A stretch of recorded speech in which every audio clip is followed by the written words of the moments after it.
So after our first 2 or 3 days in the Philippines in the city of Manila, we got on a plane there and flew to the island of Tablas. Tablas is in the western Visayas, and it's about 180 miles south of Manila. Took about an hour to get there on this little twin prop airplane, and we were excited. We all got on. The girls were jumping out the windows. We were happy to be going and to see what it was going to be like for this next year of our lives together in the jungle. So we arrived. We were greeted there by Gary and Janelle Loop. I think their sons were with them, and a couple of students. And we got all of our stuff loaded and headed out to the city of Ujungan in what's known as a jeepney. A jeepney is public transportation. It's like a shared taxi. And we had our own driver, Popong, who was a believer in the church there. And basically, it's like a truck chassis in the back. You've got benches that face each other. People can sit across each other and put all kinds of stuff in there, food and animals and whatever. A couple people sit up front with the driver, and there's racks on top for the luggage and that. And so off we went for about an hour or so drive to the city of Ujungan. And Popong had these Super 8 tapes, cassette tapes, and he had on one he had in English, which was the Andy Williams Christmas album. So there we were, the first week in October, hot and humid jungle trip across the island and down a little bit, and going past coconut trees and olive and banana trees, and on we went and listened to Christmas music all the way down.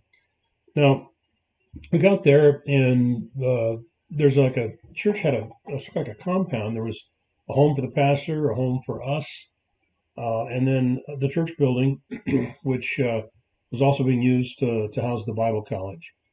Now, the house that we lived in, we're taken to, was a house that Jack Ritchie built. Now, Jack Ritchie had been the missionary that started the work there, and he came originally as a single man, and later Eileen, his wife, came, and they had a family and had a son and 4 or 5 daughters, and they lived there, raised their family there. And Jack was an unusual man. I really liked the brother. He was very gifted and designed this house and had it built. He was able to get property right off the main square, town square, which is unusual. Usually, the Catholic Church would have one, and they did. They were on another side, but the church, the facilities, the property was right off the main square, which was put us right in the center of town, which was really neat. And Jack had a tremendous reputation in that city, in that whole island.